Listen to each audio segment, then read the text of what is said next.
Hola clase, soy la profesora. Bienvenidos al video de España.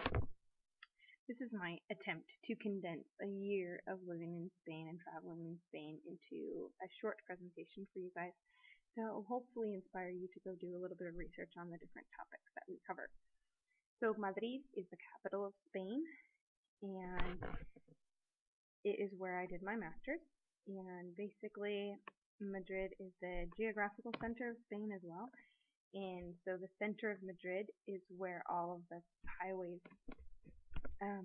originate from. So all the mile markers originate from the center of Madrid. And they are famous for bullfights, obviously. Bullfights are very controversial. The Spaniards consider it an art and a dance, and a not cruel way, because they actually have a way of making the like killing the bull before it suffers so much that its meat is not tender. So it's actually quite an art. And so anyways, it's controversial, but very much part of the culture. This here picture is also very typical of Spanish culture: cured meat, crusty bread, and wine. We're just missing green olives there, and cheese. Alright, so if you like that kind of stuff, it's a wonderful culture for you to study. El Escorial is a palace that's right outside of Madrid, and it is where the kings would go to kind of escape from the busy royal life in the capital. And one of the kings built it for to have a monastery to be more secluded in his spiritual life as well. This is where all of the kings are buried since this was built.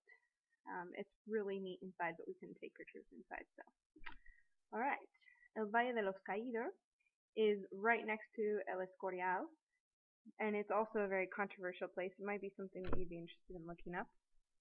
But you might know in Spain, starting in 1934, I believe, going to 1976, there was a civil war in Spain, and Spain was under a dictatorship by Francisco Franco, and he was essentially the Spanish Hitler.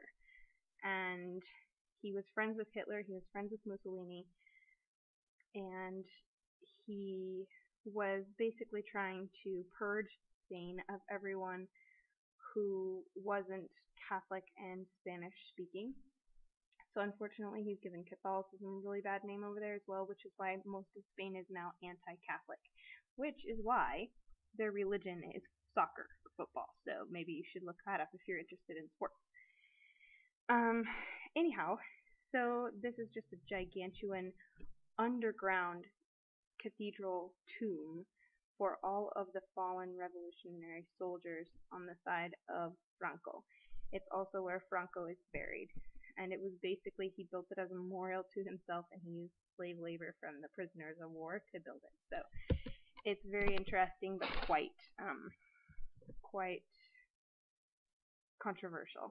And he built it. This cross is so huge that being several miles outside of the city, you can still see it from Madrid, see it from the palace.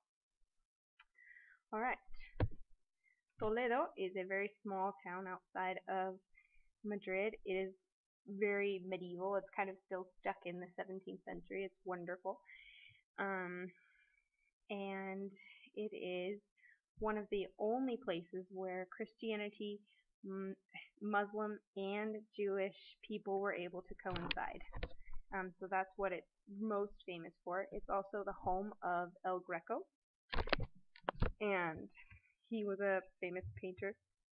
And you can tell here's a mosque, here's a cathedral, and this is a Jewish place of worship. And this is the gate entry to the city, and this is a typical street here. San Sebastián is the capital of the País Vasco. The Basque Country is located in the north of Spain, next to the border with France, and they They have their own language, which is not originated from any other language, which makes it very special, but that is why Franco wanted to kill them off in during the Revolutionary War, because not the Revolutionary, the Civil War, because he didn't like anyone who didn't speak the traditional Spanish language. So they are trying to separate off, and he allowed Hitler to test bombs in the Basque Country because he didn't care about the Basque people. So that's why they all became refugees and came to actually came to Boise, Idaho. So that is very interesting. If you guys go down to the Basque Block here in Boise, you can find out more information about this. Granada is a small city down in the southern part of Spain, and it's famous mostly for La Alhambra. La Alhambra is a palace that the kings were building before they built El Escorial, and so it's a wonderful example of architecture from all throughout the ages. It's got Roman architecture, Christian architecture, Muslim architecture, Jewish architecture, and all the way, every style of architecture pretty much from the beginning of Spanish royalty. This is also the church where Ferdinand and Isabel are buried from Christopher Columbus' time. So you can kind of see a few pictures of the Alhambra, and if it interests you, you should look it up and maybe tell us a little bit more information about it in your commentary. This is just a restaurant that I went to in Granada. This is a picture of a billboard that I took when I was in Granada, because in Spain they serve cerveza with a lemon flavored soda. Well, not lemon flavored, it's actually lemon soda. It's got lemon pulp and everything in it, and it's really delicious. It's like half beer, half lemon soda, and then it became so popular that they actually made a canned version of beers, half beer, half soda. And so if you go there, you should try it out. Santiago de Compostela is a small town in the northwest of Spain. If you can see it here on the map. It is famous because this is one of the oldest churches in Spain, and the patron saint of Spain is Saint James, and he is one of the original apostles of Christ, and he is said to have walked all the way from the Holy Land all the way until he couldn't walk anymore, essentially to the ocean on the other side of Spain. And so now people walk his footsteps as a pilgrimage to get to this cathedral which he built once he got there. And so people walk to here, and now they have a whole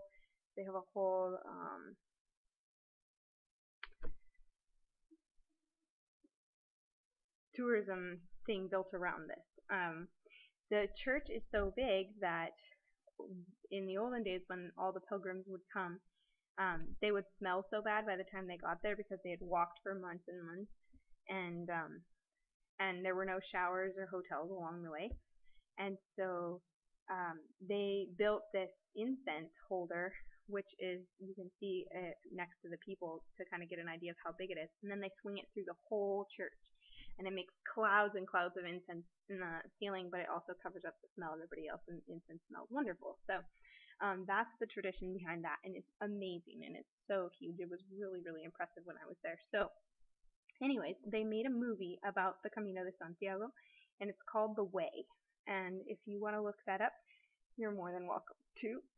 There's several videos about Spanish history and culture that I am going to show during the Culture Week for extra credit. So if you're interested in those, I will post a list of them, and you're more than welcome to watch them for extra credit, or to watch them during the Culture Week when I show them at CWI.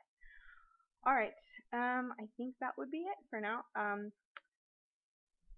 I hope you found some information that was interesting to you in this presentation, and good luck with your research. Hasta pronto, clase. Adiós.